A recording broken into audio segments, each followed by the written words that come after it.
BYJU'S. It appears that there is a fresh mess that BYJU'S will have to deal with. It has been charged with violating foreign funding laws, the FEMA Act, to the tune of 9,000 crore rupees. That is the charge so far. What other details do we have? So, well, Shweta, it's another day and another BYJU'S story and another mess emerging from what has been happening. Some of it disclosed, much of it undisclosed at BYJU'S.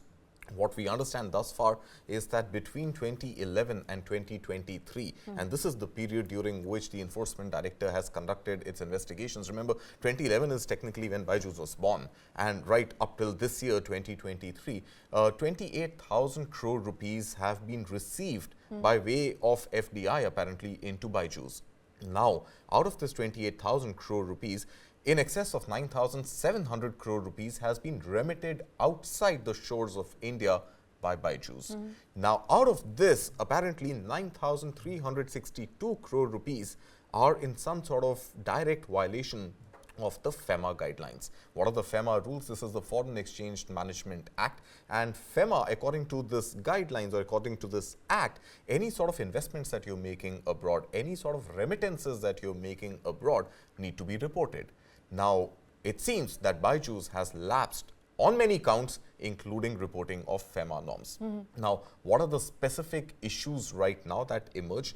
Number one, I think BYJU'S has not yet been able to report or not in the period of investigation been able to report that if this 28,000 rupees that was received, this crore rupees which was received, this is pretty much money coming in. Money coming in, that means you are buying a service or you're buying a product from abroad.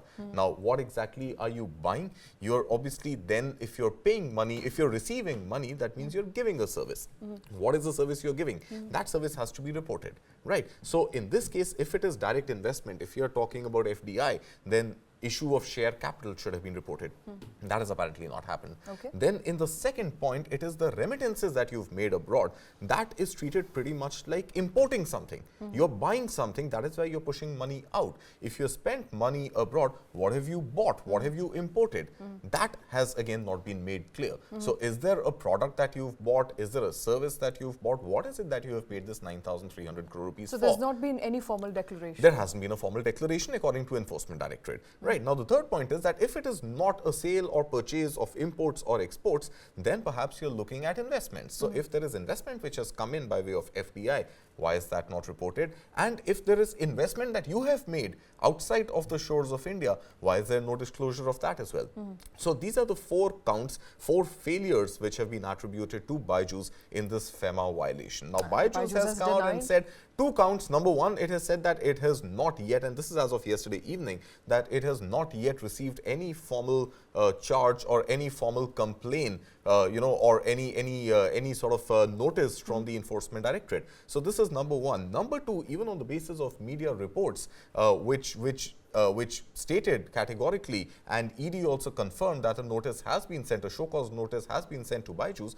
BYJU'S is also saying that the top law firms in the country are backing its claim that due diligence has been made and no FEMA violations have really occurred at the company. Okay, what happens here on, Kartik? That's the big question. Another investigation, another round of hearings, another round or multiple more rounds of probing, and also again on the back of, and this probing has been happening since April, incidentally it's not the first time, and even the outgoing CFO, or in fact the already gone out CFO Ajay Goyal, who's now joined Vedanta, has also been questioned by the Enforcement Directorate. So now it seems that even Ajay Goyal, quitting in the month of October, just about 6 months or so into the company, leaving the company, maybe there is more than meets the eye, but let's not sort of, raise allegations which are unsubstantiated against another individual. But what we know for sure is that the books of BYJU'S for FY23 have yet not been audited, and if they have been audited, they haven't really been submitted to the Ministry of Corporate Affairs.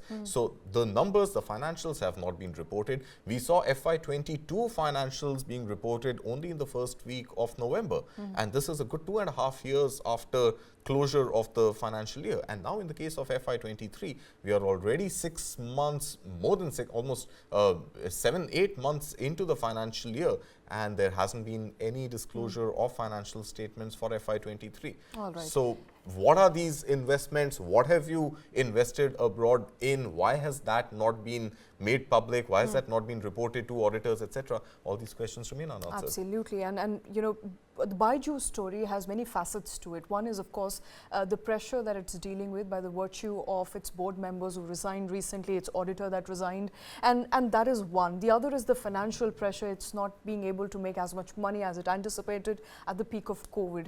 Now, specifically on you know, what's happening within the company as far as its auditor resigning, then and subsequent to which its board members also resigned, they had similar complaints. They said we were not being able to direct company to disclose more information out in the public, to, you know, share the financials in time. So these allegations have been persistent for a while now. Of course, and I think BYJU'S has time and again either broken down into some melodramatics, either by way of speeches or long letters to employees, sometimes clearly denying any allegation only until that allegation is proven true later.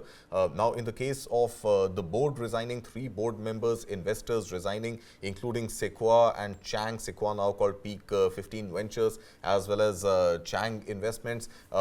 So resignation of board members happened. You saw fresh board members take charge, including Mohandas Pai, a long-term bettor on the edtech story, and BYJU'S in particular, as well as former SBI chairman Rajneesh Kumar, now on the board of BYJU'S. But I think these questions still remain unanswered on what has really transpired within the company by way of the loan that it has taken, $1.2 billion term loan B, to extend its offerings, diversify overseas, make acquisitions by companies, including Great Learning and Epic, which it is now trying to distress sell to pay off that loan. Thankfully, a couple of days ago, Ranjan Pai came to the rescue, where another $400 million or something worth of a loan that it had taken from David Kempner was finally converted into, was paid back on behalf of BYJU'S by Ranjan Pai. So there are these ups and downs which are happening. We saw FY22 growth go up 2.3 times, losses narrowing, but still obviously these are losses and it's still in the red. FY23 is when return to offline education happened in full swing. Right. And we don't know what the growth numbers for FY23 will look like. We don't know if the company has made any money whatsoever. Absolutely. And if it has made money, where where has it invested, spent that money? We've seen, in fact, even IPL, we've seen the Cricket World Cup, no advertising from BYJU'S. So we know obviously there has been a financial pressure, there has been stress. And amid all this, now there is a story of all employees who've been laid off or those who have voluntarily quit. It seems that their full and final payments have also not been made. So there is a cash challenge at BYJU'S. It is cash strapped right now. There's a governance challenge. There is a governance challenge. There is obviously and then there is violation of the existing violation of existing laws, not filing your audited reports in time. Perhaps now allegedly FEMA violations adding to the trouble. So I mean, big chaos at BYJU'S, and it's above. Doesn't seem to be ending. It doesn't. I doubt it's going to end anytime soon. Look at the number of cases now open. Look at the number of issues that the company is grappling with. I think the board has to now take some very serious steps and maybe look at a complete change of management top to bottom. And if this includes Baiju Ravindran having been made to step down, then so be it. Absolutely. It doesn't look like it's over for BYJU'S and BYJU'S Ravindran just as yet, with fresh foreign funding rules violation. Now BYJU'S has denied them so far, but ED says that the notices have been sent.